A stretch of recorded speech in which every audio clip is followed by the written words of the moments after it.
Hello, friends.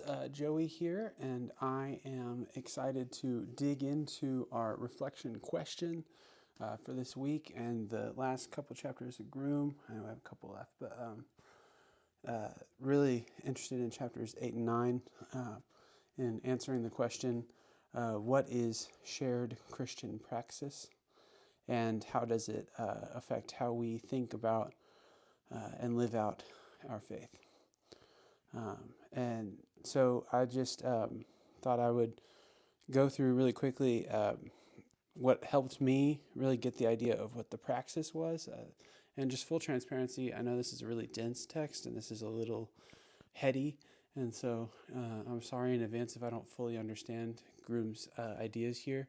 I am looking forward to, wait for it, critical reflection and dialogue with you in the at the end of the week with our papers and watching your videos and learning from your videos. And so, but for me, I think the thing that was most helpful was the breakdown of the word praxis as it was used in Aristotle.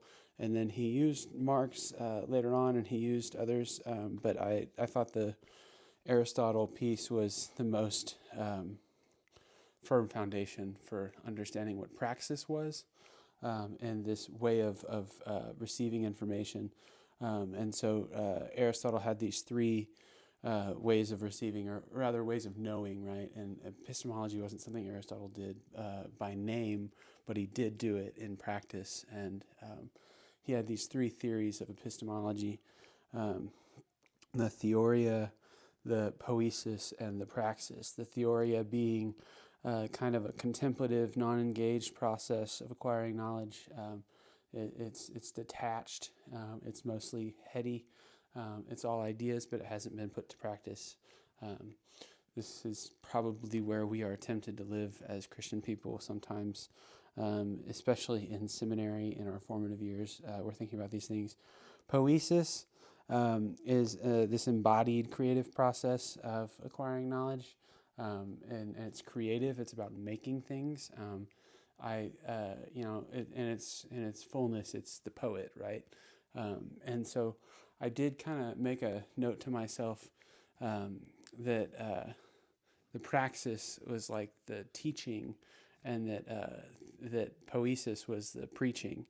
And don't really know where to throw in the theoria there, but the distinction between preaching and teaching is interesting here. And I found that the praxis, that small group setting, that community shared praxis model that Groome is putting out, is way more helpful for people gaining new information in a more rich, robust way.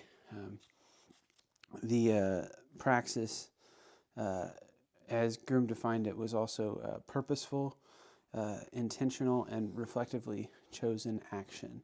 And so there's a sort of intentionality about what we do in Christian praxis.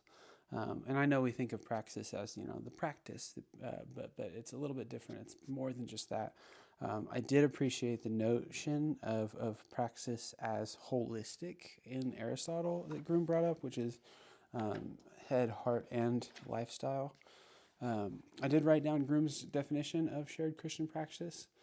Christian religious education by shared praxis can be described as a group of Christians sharing in dialogue their critical reflection on present action in light of the Christian story and its vision toward the end of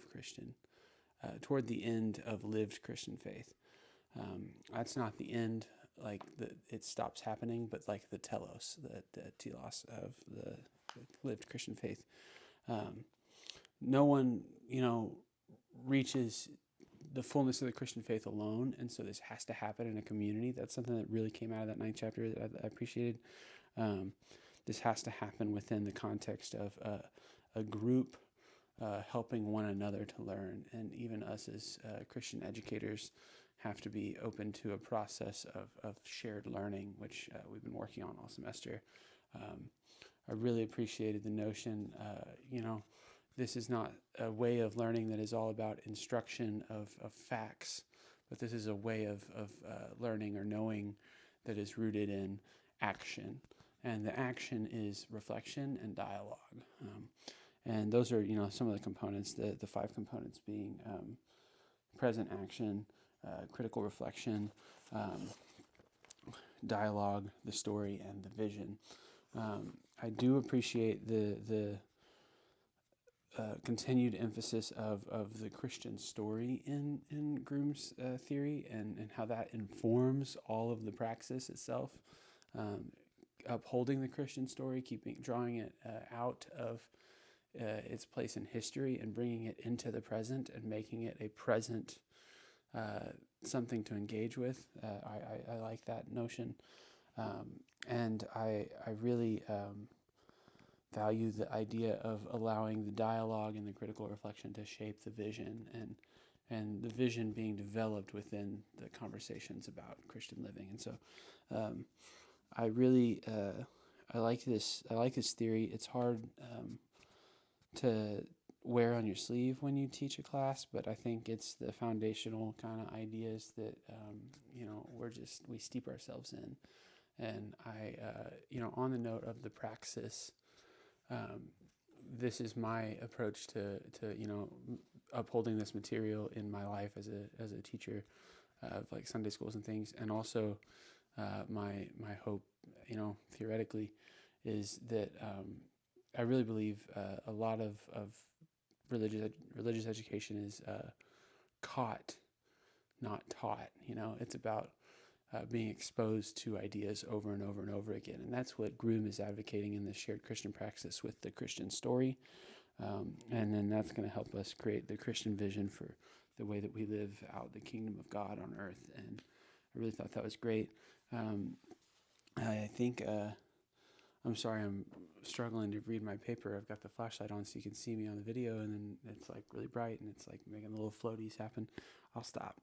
The last thing I wanted to share with you that I really appreciated from the chapter was this idea that the self was emphasized in the critical reflection.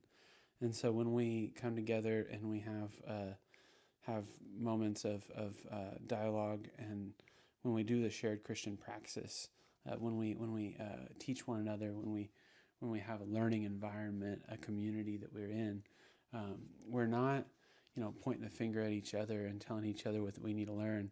We're allowing each other to share our stories and the greater Christian story, and then we're reflecting on those. But each of us is primarily being critically reflective of ourselves, and critical not being like, all the things that are wrong with you, but, honest and intentional, and that's where we get that intentionality again. We apply that to ourselves, and then the ultimate goal is analyzing the social context in which we are situated. But the best way to learn about that social context in which we are situated is to analyze the self more thoroughly, and the way that the social context has affected us and those kind of things. And so I just really value that, because I think there's a lot of shame on you in Christian teaching. I think there's a lot of, look at me, I'm so great, but these other people over here are so bad. And so much of Christian teaching, in my experience, is really not self-aware at all. And this is like the great challenge ministry for me in my current setting, is like I really have a hard time getting people to be willing to do any kind of inward work and any kind of critical reflection on their own life and the degree to which they've followed the Christian principles. And I thought that was a good way of communicating the theory. I think that was a good starting place. I think that him including the self-reflection piece was really, really important. The last thing I'll share, I think that John Wesley had to have intuited so much of this stuff. Like Wesley's band model, Wesley's societies with the classes in the societies really align themselves well to what Groome is suggesting here. And on that point of investigating the self, Wesley and his classmates would in the Oxford Club, they would ask those questions of self-examination, the 22 questions of self-examination. And so this is something that Wesley intuited. And so Groome's theory of shared Christian praxis is like deeply in line with and compatible with a Wesleyan mode of thinking in terms of how to communicate information of the Christian faith in an education setting. And so I liked it. I liked it a lot. I can't get it all right. I'm going to have to read this over and over again and get the sense that it's the kind of thing you read multiple times over, multiple years over. And I'm really looking forward to it again. But really enjoy the reading. I can't wait to reflect with you guys and watch your videos and see what I missed. And so, thank you so much. Take care. Blessings to you.